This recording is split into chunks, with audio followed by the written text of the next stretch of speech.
안녕하세요. 사람과 세상이 보이는 운명학 연구 윤조입니다. 반갑습니다. 오늘은 지난 시간에 이어서 직업운과 관련된 수업을 계속 이어갈 거예요. 사람이 살다 보면 평생 한 직장을 다니는 사람들도 있을 거고요. 어떤 사람들은 평생 자영업만 하는 사람도 있을 것이고요. 그거보다 좀 더 큰 사람들은 평생 사업운으로 확장해 가는 사람들도 있을 것이고요. 그런데 살다 보면 직장, 아주 잘 다니던 멀쩡한 직장을 갑자기 그만두고 자영업 할 거야 라고 우기는 남편과 사는 부인들도 있을 것입니다. 이번에는 아주 좋은 사주를 일부러 띄워놨어요. 왜냐하면 금묘화실론을 설명할 필요가 있어서 그랬습니다. 자, 이분은 경인년, 임오월, 을미일, 무인시에 태어난 분으로 오행이 아주 두루두루 잘 갖춰져 있는 분이고 평생 한 직장에서만 35년 이렇게 잘하고 퇴직을 하시고 70살이 넘으셨음에도 불구하고 아주 사회적인 활동을 왕성하게 하시는 분이십니다. 왜 사회이사 이런 분들도 계시잖아요. 그렇게 훌륭한 분의 사주를 제가 한번 보게 되었어요. 을미일주, 을목일간들이 아주 중요한 사회적 역할을 하는 분들이 굉장히 많아요. 작년에 왜 대선이 있었잖아요. 그때도 국회의원이었던 분, 컴퓨터 박사였던 분, 그죠? 누군지 다 아실 것 같아요. 그리고 대선 주자였던 분들 모두 다 안 대선 후보 주자는 을미일주, 또 한 분의 안 대선 후보 주자는 을묘일주, 또 한 분의 문 어쩌고 대선 주자는 을해일주. 이렇게 정치권에서도 굉장히 을목일주들이 많은 활약을 해요. 을목일주들의 특성이 결코 이렇게 꺾이지 않고 대나무처럼 꺾이지 않고 이렇게 쉽게 동화되고 화합하고 이런 성격들이 굉장히 많았던 걸 볼 수 있었는데 제가 정말 잘 아는 우리 스승님도 을해일주십니다. 그래서 그 을해일주들이 가진 성정 그런 게 아주 좋아서 이분 역시 을미일주로서 을목일간의 그 타고난 특성 그걸 아주 잘 발휘하고 살고 계셨어요. 그런데 다른 을해일주 이런 분들하고 좀 달리 이렇게 비경겁이 강해서 좀 멀리 떨어져 있어도 겁재가 이렇게 강하게 작용이 되어서 자기 고집은 또 은근히 세요. 그러면서도 사회생활에서 아주 조화로운 분이셨습니다. 그래서 약 38년 정도 한 직장에서만 근무를 하셨다고 해요. 고등학교도 졸업하기 전에 이미 직장 생활에 들어가서 평생을 한 직장에서 얼마나 대단한 일이에요. 그죠? 자, 그런데 어떤 경우인가 볼게요. 지우고 다시 시작하겠습니다. 제가 이걸 왜 띄워놓았냐면 사주에서는 금묘화실이라는 그 시기별 기준이 있다고 그랬잖아요. 금묘화실로는 또다시 한번 공부해 보시고요. 금묘화실에서 월주는요. 되게 중요한 역할을 해요.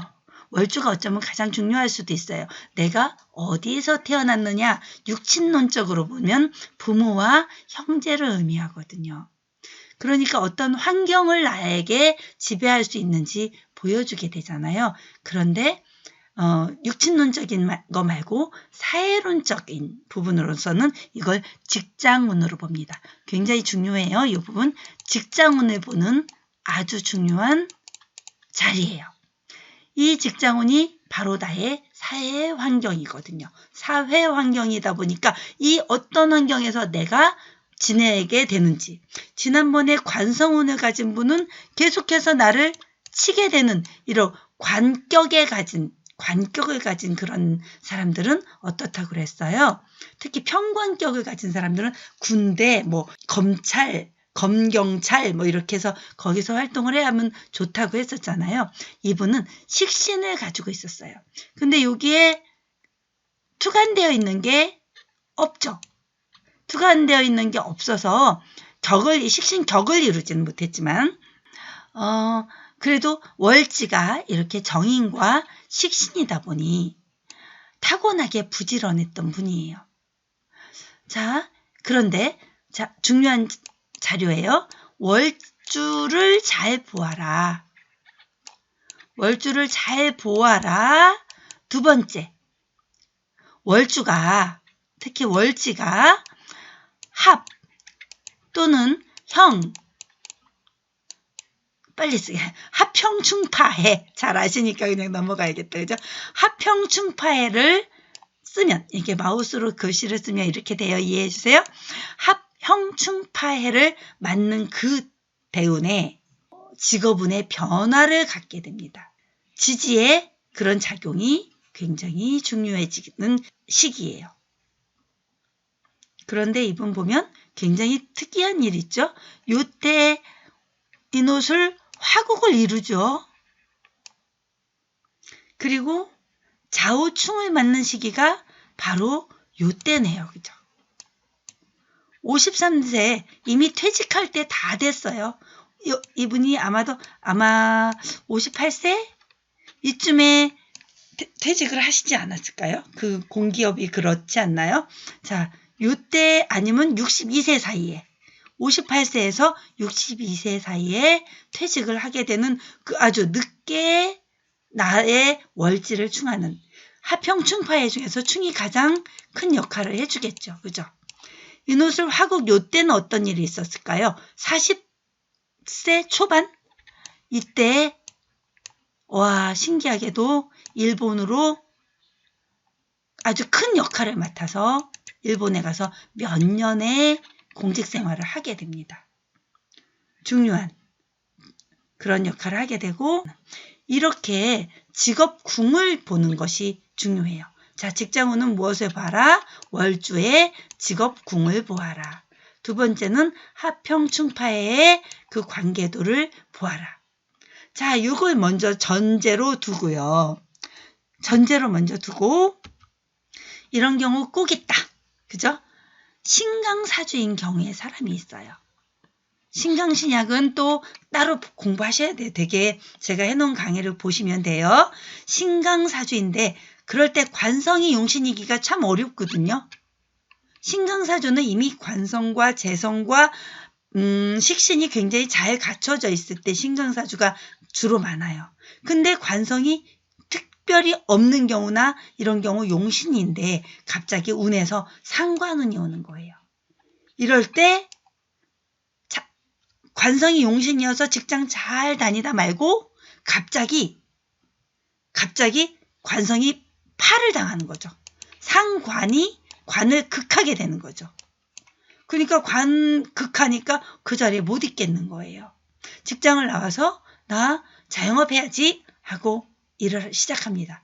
근데 관성 다음에 자, 운이 거꾸로 돌아가는 사람이 있고 앞으로 정확하게 가는 사람이 있잖아요. 그죠?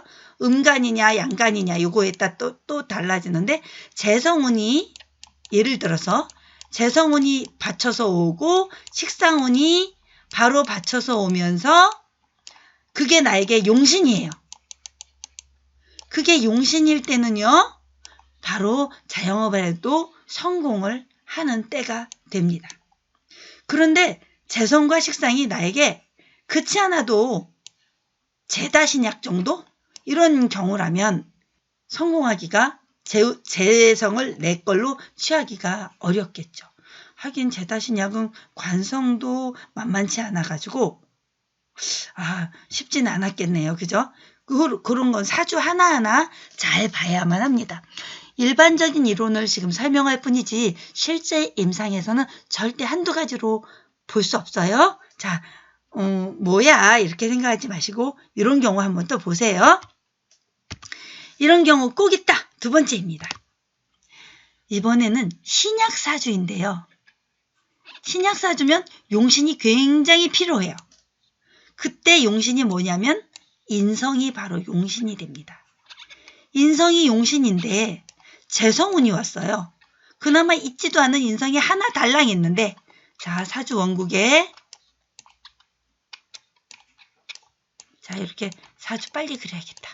사주 원국에 인성이 하나 달랑 있어서 여기에 쫙 떠 있어요. 근데 재성운이 왔어요. 대운에. 대운에 이렇게 재성운이 오니 얘를 극해주게 되겠죠. 인성을 딱 극하는 순간에 나머지 애들이 다 작용을 잘 못하게 되는 거예요. 인성이 아무래도 극파를 당하면요. 재성운에 의해서 재극인을 받게 되면요. 명예가 좀 흔들리고 의식주도 불안정해지고 인성을 잃어버리게 돼요. 그러다 보니 실수를 하게 되는 거죠. 퇴직을 결심하게 돼요. 그럴 때는 꼭 약속이에요. 손재수를 조심해야 돼요. 인성을 잃어버린다는 건 자기 자신도 자기가 어떻게 살려고 하는지 모를 때도 있단 말이에요. 이럴 때 재성운 왔다고 돈 벌어라? 절대 아니에요. 약속 되게 중요합니다. 재성운 왔다고 사람들이 와 재성운이 왔네? 돈 벌어도 되겠네? 절대 아니고 인성이 용신인데 용신을 극파하는 재우성운이라면 이걸 절대적으로 피해야 됩니다. 꼭 잊지 마십시오. 이런 경우 한번 볼게요. 자영업을 잘하고 있었어요.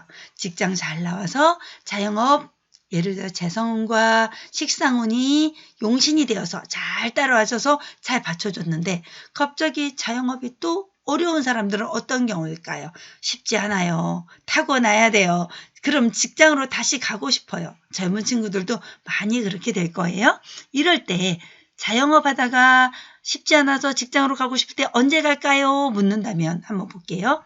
식상운이나 재성운이 아까 잘 받쳐줄 때 좋다고 했잖아요. 근데 식상운이나 재성운이 기신이에요. 그러니까 쉽게 말하면 흉운으로 이어져요. 그러면 자영업을 시작했을 때 잘 됐을까요? 잘 안 됐겠죠. 정말 숟가락 빨고 있었을 거예요. 그때 근데 갑자기 식상운, 재성운 지나는데 정관운이 나에게 용신운으로 오는 거예요. 정관운이 용신운으로 좋게 오면 다시 취직하기 좋은 그런 시간에 만나게 됩니다. 요렇게 특히 관성운과 인성운이 관인상생으로 희용신이 되어서 딱 나에게 돌아와 줄 때 이때 다시 직장을 잘 잡아보는 겁니다. 여러분 정말 제일 중요한 건 마음먹기 달렸고 그 씨를 뿌리는 시간 내가 올해 사업을 하면 좋을까? 직장을 잡으면 좋을까? 한번 꼭 고민해보는 시간에 이런 상담을 받아보시는 거 아주 중요한 인생의 내비게이션을 키는 역할을 할 수 있습니다. 그런데 관성운이 희용신인데 하필이면 그때 편관운이 나쁘게 작용돼서 올 때는 관제구설, 이성문제 뭐 이런 것들도 와요. 근데 편관운이 온다고 다 나쁜 건 아니란 말이에요. 그러니까 그것도 야 편관운 맞았는데 어떻게 또 그렇게 설명해 이렇게 말씀하시면 안 돼요. 이건 단편적인 거라고 말씀드렸습니다. 잊지 마시고 그렇게 관성과 인성이 희용신으로 어떻게 오는지 우리 한번 잘 살펴보도록 해요. 그래서 저는 여러분들과 상담할 때 이렇게 자영업을 하면 좋을지 직장을 다시 들어가면 좋을지 시험을 보면 좋을지 한번 상담을 나누고 싶은 카운셀러가 되고 싶습니다. 자영업도 타고나야 해요. 그때 자영업은 식상과 재성이 잘 발달된 사주가 중요하고요. 그러면 한 가지 팁을 더 드리면 제조업을 하는 사람들 있죠. 이과 계열의 사람들, 공장 뭐 이런 거 하시는 분들. 그런 분들은 식상이 굉장히 잘 발달되어 있어야 돼요. 그런데 금수 계절에 태어난 식상이라면 더 이성적이어서 제조업에 타고난 기질을 발휘할 수 있고 판매원 이런 분들은 식상도 중요하지만 상관격을 이루는 사람들 또 왜 그 건축업자 하시는 분들 있죠? 노가다에서 십장이라고 하나요? 그 전문 용어를 잘 모르겠습니다. 그런 경우도 상관격의 남자들이 되게 많은 걸 볼 수 있습니다. 판매원들 같은 경우는 목화의 계절, 그러니까 여름 계절 뭐 이렇게 되겠죠. 목화의 계절에 양의 기질을 가진 사람이 아무래도 말 한마디도 더 잘 알겠죠. 그죠? 그런 판매자라면 대부분 이렇게 입이 좀 잘 풀리는 사람? 이렇게 되어야 되니까 정화, 병화 이런 일주들도 되게 잘 맞을 거고요. 문과나 상경 계열 이런 사람들도 다 그런 역할을 해주게 됩니다. 자, 지금은 어설프게 좀 전체를 하나로 묶어보았고요. 다음 시간에 각 십성별로 어떻게 하면 좋은 직장, 나와 맞는 직장을 찾을 수 있는지도 한번 함께 연구해 드릴게요. 오늘은 이런 시 한 편을 낭송해 드릴게요. 사람의 온기. 사람이 살지 않는 집은 오래지 않아 폐가가 된다. 펜티엄급 컴퓨터도 오래지 않아 깡통이 되고 안부가 닿지 않은 사람도 오래지 않아 인연의 끈이 끊어지고 만다. 사람의 온기 하나로 해가 뜨고 달이 지고 꽃이 피고 열매를 맺을지니 오늘 나의 온기가 너에게다. 인생꽃이 피어나기를. 윤조 생각입니다. 여러분, 저의 작은 재능이 누군가와 대화를 나누어 인생을 바꾸고 싶어하는 이 작은 재능이 여러분들의 온기가 되어 함께 상생하는 조화로운 인생을 함께 만들어가는 그런 카운셀러가 될 수 있었으면 좋겠습니다. 감사합니다. 행복하십시오.